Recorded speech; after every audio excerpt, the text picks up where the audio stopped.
The medical benefits of cannabis. Cannabis possesses a variety of therapeutic applications. Most of you reading this book are undoubtedly familiar with some of the ways that marijuana can provide symptomatic relief. After all, pot's prowess as an appetite stimulant has been a source of late-night comedy sketches for decades now. Yes, smoking marijuana will give you the munchies. Of course, if you're suffering from severe weight loss due to HIV, AIDS, cancer chemotherapy, or cachexia, the munchies is a life-saving side effect, not a laughing matter. You are also likely aware of the use of cannabis to treat severe nausea. Inhaling pot reduces the gag reflex, and glaucoma, an eye disorder characterized by abnormally high pressure within the eyeball. Smoking marijuana temporarily reduces intraocular pressure. And we're pretty sure all of you know that marijuana can elevate mood and alleviate anxiety. Some of you may have also heard that cannabis can reduce involuntary muscle spasms and incontinence, symptoms commonly associated with multiple sclerosis and other movement disorders. Marijuana can also induce sleep, alleviate the tics associated with Tourette syndrome, and significantly reduce inflammation and pain, particularly neuropathy, a type of nerve pain that's notoriously difficult to treat with standard analgesics. A 2007 study conducted at San Francisco General Hospital concluded that smoking cannabis reduced HIV-associated sensory neuropathy in patients by more than 30%. Smoked cannabis was well tolerated and effectively relieved chronic neuropathic pain from HIV-associated neuropathy, scientists reported in the journal Neurology.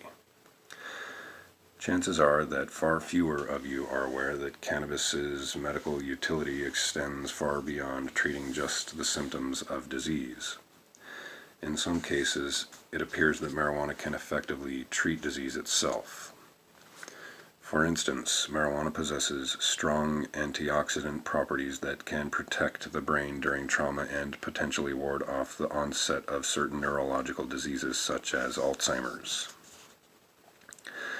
In fact, in one of the great political ironies, the U.S. Department of Health and Human Services holds a patent, its patent number 6630507, on the use of cannabinoids as antioxidants and neuroprotectants. That's right. The same government that classifies cannabis as a Schedule I illicit drug, which under federal law is defined as possessing no currently accepted medical use and treatment, owns the intellectual property rights to several of the plant's naturally occurring therapeutic chemicals. The long-term use of cannabinoids appears to slow the progression of certain neurological and autoimmune diseases, such as multiple sclerosis.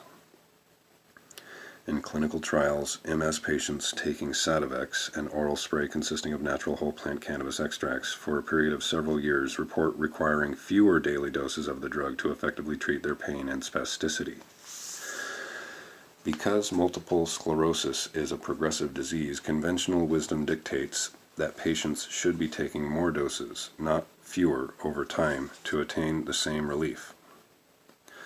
Writing in the journal Brain, British researchers concluded cannabis may also slow the neurodegenerative processes that ultimately lead to chronic disability and multiple sclerosis and probably other diseases. Preclinical reports also indicate that cannabis may moderate the progression of amyotrophic lateral sclerosis, aka Lou Gehrig's disease, a fatal neurodegenerative disorder, and at least one study demonstrated that the administration of THC both before and after the onset of ALS halted disease progression and prolonged survival in mice. Would pot have this same effect in humans? For that answer, all one has to do is ask Kathy Jordan, a colleague of one of the authors of this book. Kathy has lived with ALS longer than almost anyone in America, an accomplishment she credits almost entirely to her use of cannabis. Diagnosed with the disease in 1986, Kathy was given only years to live. More than half of ALS patients die within 3 years after the onset of symptoms. Between 1986 and 1989, doctors prescribed Kathy a steady stream of muscle relaxants and mood-altering narcotics. Despite her steady diet of pharmaceuticals, neither Kathy's condition nor her mood improved. By the late 1980s, She became despondent and wanted to die, and then a friend suggested she try cannabis. The therapeutic effects of Kathy's first marijuana cigarette were both immediate and profound. Cannabis dramatically alleviated her pain and relaxed her muscles, while simultaneously stimulating her appetite and elevating her mood. Within years, Kathy had abandoned virtually all of her conventional medications in favor of cannabis, and her doctors, as well as those of us who know her, have been stunned by the results. "It's exciting to see the doctors pass out," she joked to a Florida newspaper in 2008. "They're just miffed that I'm so healthy." Finally, studies have also shown that cannabinoids can prevent the onset of diabetes and can limit the spread of multi-drug resistant infections such as MRSA, more commonly known as the superbug.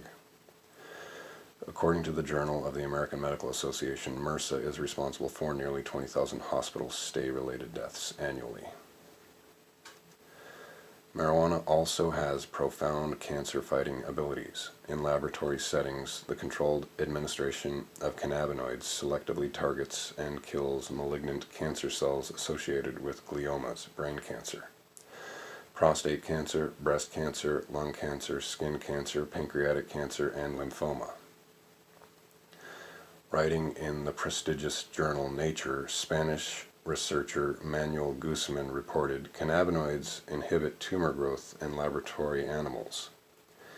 They do so by modulating key cell signaling pathways, thereby inducing direct growth arrest and death of tumor cells, as well as by inhibiting tumor angiogenesis and metastasis.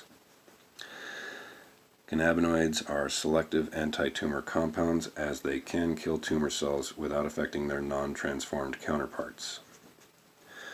Troublingly, a review of the scientific literature reveals that U.S. investigators first reported on the prolific anti-cancer properties of cannabis more than 30 years ago, in 1974.